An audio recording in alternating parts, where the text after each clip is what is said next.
अगली खबर भी आप ही से जुड़ी हुई है, क्योंकि दिल्ली में कोहरे और प्रदूषण का कहर लगातार जारी है।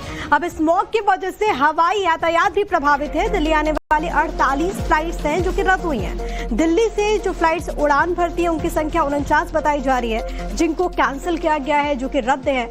दिल्ली एयरपोर्ट के सूत्रों के हवाले से ये बड़ी खबर है। वहां पर तमाम जो लोग हैं उनकी दिक्कतें भी बढ़ रही हैं, क्योंकि अगर आप दिल्ली एनसीआर में रहते हैं तो आप इस बात से वाकिफ हैं कि किस तरीके से विजिबिलिटी पर काफी ज्यादा असर पड़ रहा है। अब इसी की वजह से जो हवाई सेवाएं हैं वो भी बाधित हुई हैं। कई फ्लाइट्स हैं जो कि रद्द हुई हैं। तो देश के कई राज्यों में कोहरे का कहर है। बिहार की अगर बात करें तो वहां पर भी हालात खराब है। मौसम की वजह से उड़ानों पर असर दिख रहा है। 3 उड़ानों में देरी हुई है। एक फ्लाइट इस वक्त कैंसिल है। तो कई सारे ऐसे विमान हैं जो कि या तो देरी से उड़ान भर रहे हैं या फिर उनकी जो टाइमिंग्स है उसमें बदलाव हुआ है।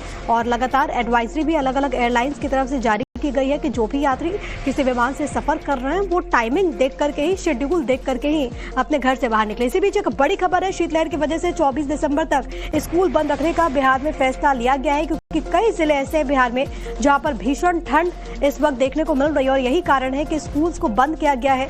कई जिलों में हालात बेहद खराब हो गए। तस्वीरें कैमूर की आपकी टीवी स्क्रीन पर है, जहां पर कड़ाके की ठंड है और यहाँ पर भी विजिबिलिटी काफी ज्यादा कम हो चुकी है। लोगों की दिक्कतें बढ़ गई हैं। दूसरी तरफ खासतौर पर जो बच्चे हैं उनका विशेष ख्याल रखने की बात डॉक्टर्स भी करते हैं। दूसरी तरफ आपको ये बताते चले कि स्कूल्स को बंद करने का फैसला ले लिया गया है। 24 दिसंबर तक स्कूल्स को बंद रखने का फैसला लिया गया है। आगे क्या इसको और बढ़ाया जाएगा, जिला प्रशासन हालात को देखते हुए अलग अलग जगहों पर यह फैसला लेगा। लेकिन तस्वीरें ये भी बताती हैं कि बिहार में भी इस वक्त प्रचंड ठंड पड़ रही है। धीरे धीरे 3-4 दिन से बहुत बढ़ गया है। यहाँ पर कोई जलावन का व्यवस्था नहीं है। लोग ठिठुर कर कैसे गुजर अपन कर रहे हैं अपना। कुहासा तो 3-4 दिन से बनाया हुआ है, दिनों राती एक समान कर दिया है। टहलते हैं हम लोग डेली। ठंड बहुत काफी 2-3 रोजों से है। बहुत कोहरा है, गाड़ी के परिचालन में भी बहुत कठिनाई हो रही है। सर अलाव की व्यवस्था कहीं शासन प्रशासन के द्वारा नहीं किया गया है। आज करीब 3 दिन से ज्यादा ठंड का प्रभाव है और लोग काफी ठंड के मारे घर से नहीं निकल पा रहे हैं। यातायात भी प्रभावित है, वाहनों का चलना प्रभावित कर रहा है कोहरा।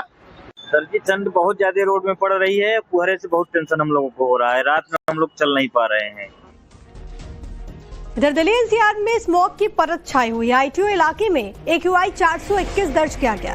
दिल्ली एनसीआर में इस वक्त कड़ाके की ठंड पड़ रही है। चांदनी चौक में air quality index 452, Anand Vihar में AQI 433 है। तो दिल्ली में एक तरफ ठंड, दूसरी तरफ प्रदूषण, जिसकी दोहरी मार आम जनता पर। आईटीओ इलाके में AQI 421 रिकॉर्ड किया गया। चांदनी चौक में इस वक्त 452 AQI बताया जा रहा है। आनंद विहार में AQI 433 दर्ज हुआ है। एक तरफ ठंड, दूसरी तरफ जगह जगह पर रैन बसेरों का भी इंतजाम। लेकिन आप इन तस्वीरों के जरिए समझ सकते हैं कि स्मॉग की वजह से कैसे लोगों की दिक्कतें बढ़ गई है। खासतौर पर अगर आप सुबह सवेरे अपने घर से बाहर निकल रहे हैं तो विजिबिलिटी काफी कम हो जाती है। शाम में अगर आप घर लौट रहे हैं तब भी विजिबिलिटी बहुत कम है। तो ऐसे में वाहन चालकों की दिक्कतें काफी ज्यादा बढ़ जाती है और इसी को देखते हुए लगातार कदम भी उठाए जा रहे हैं।